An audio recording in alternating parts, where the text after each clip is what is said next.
All right, so I think the first question is, you've been gone from Bluebell for a little while. How does she come back? Can you tease a little bit about what brings her back into Heart of Dixie's world? Well, Shelby has been away. She's had some big changes take place, and she's come in and she's taken over Fancy's, which Oh, is nice.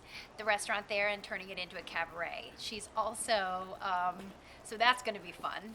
Um, and then she has some other personal things, personal changes that I can't discuss. Are they now? I mean, last we saw her with Brick. Are these personal changes affecting their relationship? Can they go forward from these changes, or are they changes that might destroy anything that they had? I think that definitely the changes that Shelby has are going to affect the relationship with her and Brick, but it might be something that they can work through. I think there are definitely feelings there, Okay. and there's a lot of love and affection between the two of them, regardless, and they really are kind to one another. So, and that's all I know really, because they don't tell me anything. Well, does she come in wanting to rekindle with him? I think, yeah. I mean, uh, Shelby's heart was broken. Brick basically dumped her, and I think for good reason, because she sort of just left him while he was in the hospital because she got scared, and that's going to be a big lesson for her. I think throughout this season is maturing and not being as selfish, and I think she really wants to change that and wants to show him that she's changed. So that's definitely where I think that her character is headed. Although she's quite the force to be reckoned with, and she's always doing something crazy because she's Shelby, and which is so much fun for me to play.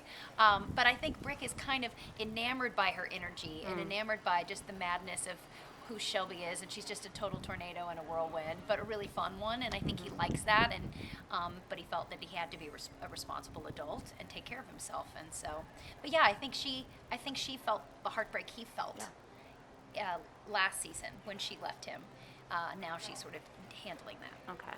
How about the rest of the family? I mean, we've seen so far in this season, Lemon is kind of, she's in an odd relationship for Lemon. I mean, does that maybe make her understand Shelby a little bit more and say sometimes you can just have fun and it doesn't have to be so by the book and serious? And Um, you know, maybe I think Lemon is a character that tends to um, learn things. Like every episode, Lemon will have some kind of antics and. Um, so they're not necessarily getting along any better. I haven't had any involvement with Lemon okay. thus far in the episodes that I've shot, so I'm not sure what's in store. Especially now that Jamie is on hiatus. Right. Yeah,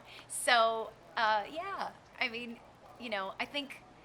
I'm sure there will be something that they will get along on coming up, but most of the time it's Shelby sort of defending herself to Lemon and the girls. Okay. Now you mentioned cabaret. Who from the town might she want to be dragging into that with her? We know there are some very talented musical people in this town. You think about all the people who can sing and dance that are in Bluebell, and we have Annabeth, and we have George, and maybe Wade. I mean, Brick. I mean, you could literally dash to it. I mean, you could put almost everybody in this town in the cabaret, but either way, it feels like it would have like a real nice sort of Waiting for Guffman kind of feel, Nice. with like the Shakespeare episode last year. And but I actually think this group of people is really talented singers and dancers, so I hope that they take full advantage of it. I was kind of squealed when I heard cabaret. I was like, Right? oh my God! There's so much We're freedom singing! there. But that's the thing. I mean, you're singing, and yet you're singing whatever they can get the rights to. So if it was up to you and rights were not an issue, what would you want Shelby's kind of like intro to that world to be? To say, hey, this is my thing. This is who I am. What's the perfect song to display that? Well, I last season I did Fever jumping Right. out of a cake, which was funny. And also sort of sexy. So it'd be fun to just kind of do that again. I thought it would be great to have her singing like Patsy Cline or something that was a little country, because that's the kind of music that I actually sing. So, or something kind of funny, like, you know, in big business with Bette Midler. Go, well, hello, Jupiter Holla. I know you're doing fine. I mean, something like that, like totally silly, Shelby, high energy, you know, maybe Boogie Boogie Bugle Boy or something like that. But well, you know, who knows? I have literally no idea what they have in store, what they're planning. I've offered to write some songs. Nice. So what has been the most exciting thing for you about coming back to the show? I'm just so happy that I've been able to work it out schedule-wise, because I started to do anger management in August, and Hart of Dixie and I, we'd been talking about bringing Shelby back. So I'm just grateful that I'm able to do both right now. I love playing Shelby. It's such a fun character. I am doing an impersonation of my mother. I am playing Lorna Bell Bundy And you're Jones. saying this on camera for everyone to know. I am playing Lorna Bell Bundy Jones as Shelby. And it's really one of the most fun characters I've ever played, because I can kind of be her. My mom has a lot of energy. She's like Dolly Parton meets Donald Trump. And, you know, she's a Kentucky woman. And there's something to the Bluebell accent, which is sort of deep south and southern like that.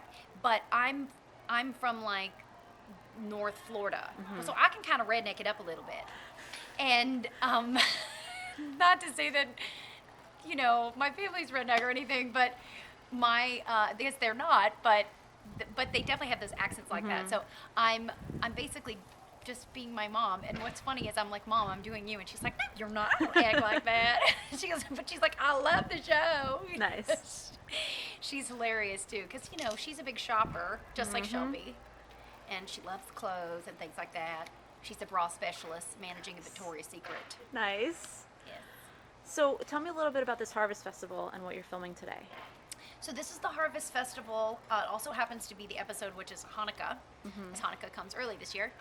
And Danielle Bradbury is in the episode singing a song called Hart of Dixie, which happens to be her single. And Danielle Bradbury and I happen to be on the same label, Big Machine. And I just met her, so I just met my label mate, which is awesome.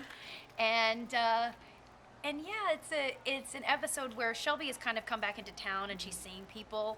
From my perspective, I'm running into a lot of people and I'm having a real good time. And